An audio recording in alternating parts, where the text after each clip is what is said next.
আমাদের ম্যাথ হচ্ছে হায়ার ম্যাথের অসীম ধারার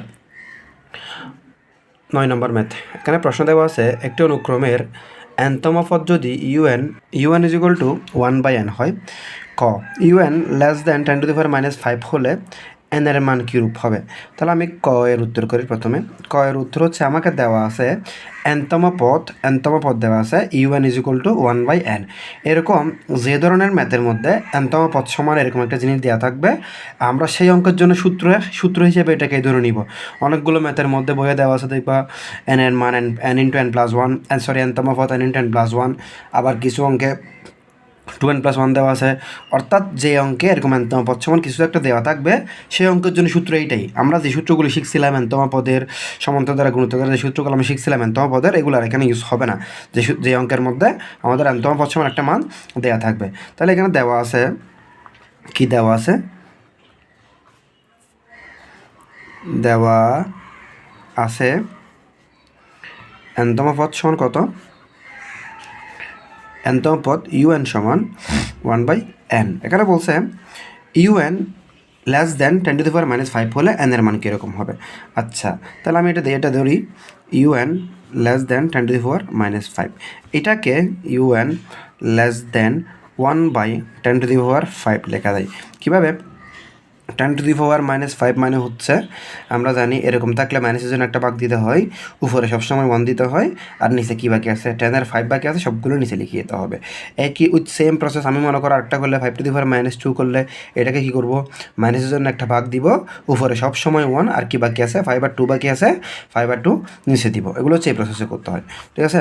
তাহলে এখন এটা আসছো, তাহলে আমার লাগবে এখন হচ্ছে কিসের মান। আমি un সমান কী দেওয়া আছে, 1/n দেওয়া আছে। un সমান এই যে 1/n, আমি un এর জায়গায় 1/n বসাইলাম, 1/n।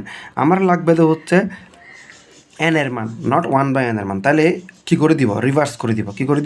রিভার্স করে দিলে অর্থাৎ উপরের 1টা নিচের nটা উপরে, নিচের 1টা দেওয়ার কোনো দরকার নেই। আর তাও আমি একটু করে লিখে দিলাম নিচের 1, আর এখানে থাকে হচ্ছে 1 10⁻⁵-1। এখন কথা হচ্ছে এটা এদিকে ছিল, এটা এখন এদিকে কীভাবে ঘুরে গেল। মনে রাখতে হবে অসমতার ক্ষেত্রে আমাদের দুইটা কারণে আমার অসমতা চিহ্ন পাল্টাবে। একটা হচ্ছে যদি এরকম উল্টাই দিই, তাহলে আমার অসমতা চিহ্ন পাল্টে যাবে। মানে অসমতা চিহ্ন এদিকে থাকলে এদিকে হয়ে যাবে, এদিকে থাকলে এদিকে হয়ে যাবে, অর্থাৎ উল্টা হয়ে যাবে।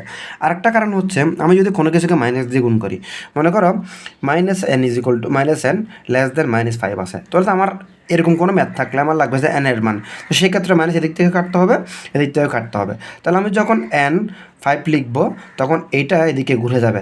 অর্থাৎ মাইনাস দিয়ে গুণ করলে আর হচ্ছে উল্টা করে দিলে আমার কি হয়, ওই অসমতা চিহ্নটা পাল্টে দেয়।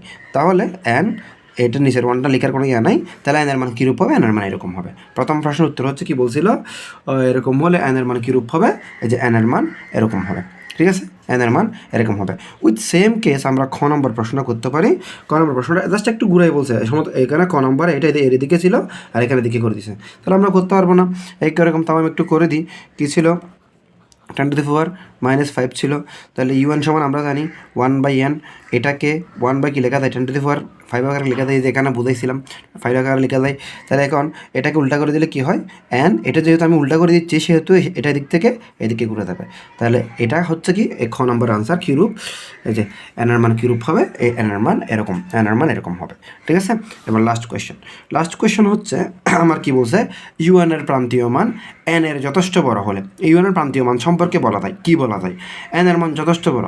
আচ্ছা, আমরা যদি চিন্তা করি n এর মান যথেষ্ট বড় মানে সব ম্যাক্সিমাম কত হইতে পারে, n এর মান যথেষ্ট বড় মানে ম্যাক্সিমাম কত হইতে পারে, যথেষ্ট বড় মানে মনে করো সর্বোচ্চ হচ্ছে ইনফিনিটি পর্যন্ত যেতে পারে। কত, ইনফিনিটি পর্যন্ত, সর্বোচ্চ কত, ইনফিনিটি। কারণ আমরা মনে করো আমরা যদি সংখ্যা গুনি, কীভাবে হয়, 1 2 3 4 5 6 7 এরকম করে গুনতে 1 কোটি 2 কোটি 3 কোটি 4 কোটি 100 কোটি 500 কোটি 10,000 কোটি 10,000 কোটি, তো কোথায় গিয়ে শেষ আমরা কীভাবে জানি।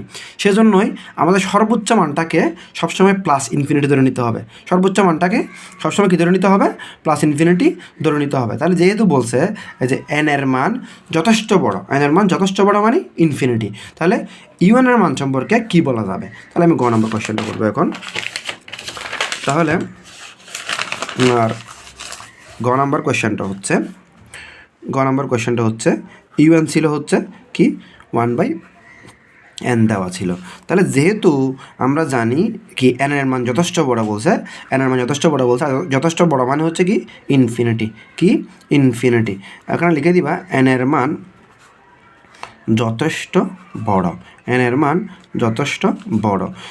আবার ইনফিনিটি মানে আমরা জানি হচ্ছে 1/0, ইনফিনিটি মানে হচ্ছে 1/0। তুমি ক্যালকুলেটারে ট্রাই করে দেখবা 1/0 দিলে আসবে হচ্ছে ম্যাথ এরর, 1/0 দিলে আসবে ম্যাথ এরর। আর এই ম্যাথ এরর মানেই হচ্ছে ইনফিনিটি, ম্যাথ এরর মানেই হচ্ছে ইনফিনিটি। অর্থাৎ যে কোনো সংখ্যাকে যদি আমি 0 দিয়ে ভাগ করি সেখানে কি আসবে, ম্যাথ এরর আসবে, অর্থাৎ ইনফিনিটি আসবে। যে কোনো সংখ্যা 100/0 ইনফিনিটি, তারপরে 2/0 ইনফিনিটি, 1/0ও ইনফিনিটি। তাহলে এখন এটা পাইছি। এখন উপরে 1 যেটা আছে 1টা লিখবো, এই ভাগ এটা যদি গুণ হয়ে যায়, এই 0 এটা ভাগের নিচে ছিল, 0 এটা ভাগের উপরে উঠে যাবে, 1 এটা ভাগের উপরে ছিল, ভাগের নিচে নেমে যাবে, 1 কাটা গেলে তাকে কত 0। তাহলে এন এর মান যথেষ্ট বড় হলে ইউএন এর মান